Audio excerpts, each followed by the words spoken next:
And now the moment you've all been waiting for. Another exciting episode of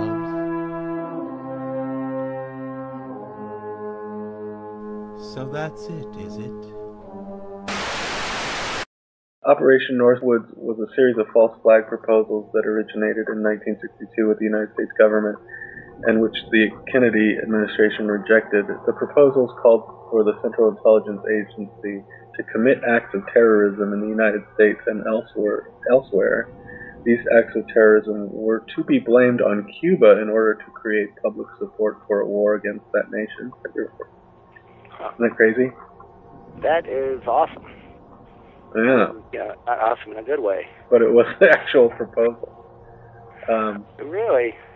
Yeah. That's what I'm saying. You know, again, I keep saying this, and okay, this goes back to propaganda, but I think that it's everybody's civic duty as an American citizen to not trust the government, even if you like the guy who's in power.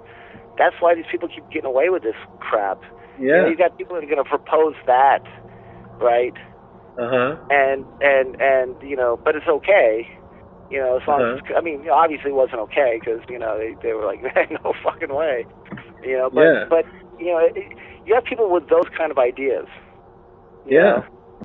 I mean, this is what some of the 9/11 conspiracy theorists, like 9/11 truthers, they point to things like Operation Northwoods. And, you know, we talked about 9/11 truthers last time on the last episode of So That It Is It. And we debunked 9/11 truthers, but that's not to say that false flag operations don't exist.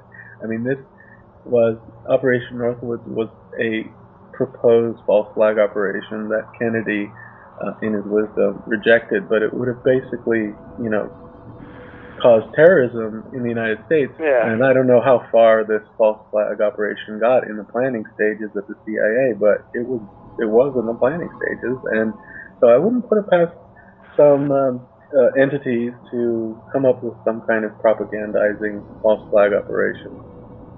And again, and then here's another thing that I found. You ever hear of the sinking of the USS Maine? The sinking of the Maine? I think so, but why don't you refresh our memories for the listeners out there? Well, the USS Maine was an American battleship that sank near Cuba during the Cuban War of Independence, and it exploded and sank, I think in Havana Harbor or whatever, and there was no proof as to who sank the Maine, right? But all of the American journals, newspapers at the time, resorted to yellow journalism, William Randolph Hearst and all those guys. But they were basically like, Spain did it. They sank the Maine, and you know, through propagandizing at the New York Journal and New York World or whatever, they promoted this idea that it was Spain's fault that they sunk the Maine, and it was something like remember the Maine, let's go fight Spain, or you know, whatever the jingoistic jingle was at the time. But you know, so we ended up getting into the Spanish-American War because we thought that the Maine was sunk by Spain, when in actuality, I guess later forensics found that it sunk because all of the gunpowder in its own guns exploded. Wow. It wasn't bombed by any outside force or whatever. It might have hit a mine, but the gunpowder in its own guns is what caused the vast majority of the damage or something like that. Yeah. Anyway, and so there was really no evidence that Spain sanctioned the Maine's destruction. Anyway, so this is just another example of actual, or not false flag, like something that wasn't a false flag operation, an accident. Yeah.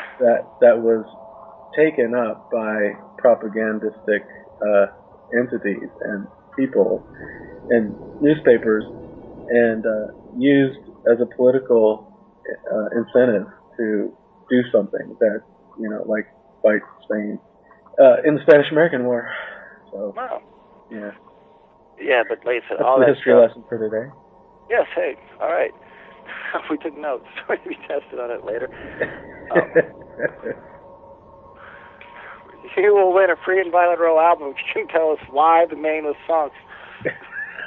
Another false flag operation was called the LAVON affair. Have you ever heard of the LAVON affair? No. Okay, well, it's funny because we hear a lot about the Muslim Brotherhood in the news. Yeah. You know, the Muslim Brotherhood behind the Arab Spring. Yes. The Muslim Brotherhood has been around a long time, and I guess in the 1950s, like, England and the United States were getting kind of cozy with Egypt, and the Israelis didn't like that.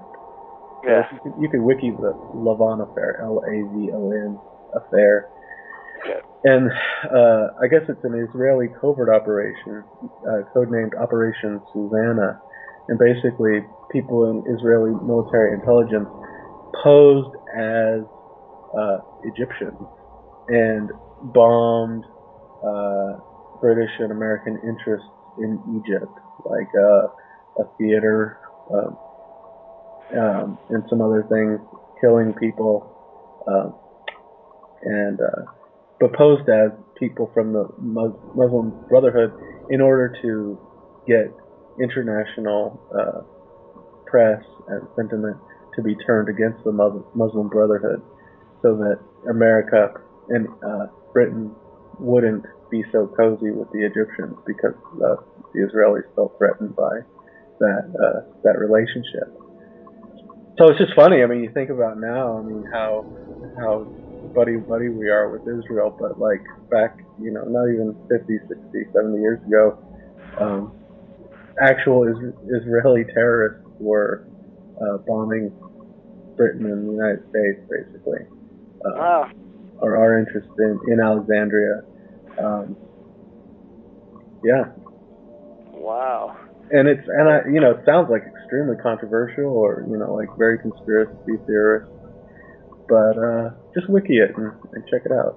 Yeah, check it out. Very Orwellian. Sounds very Orwellian.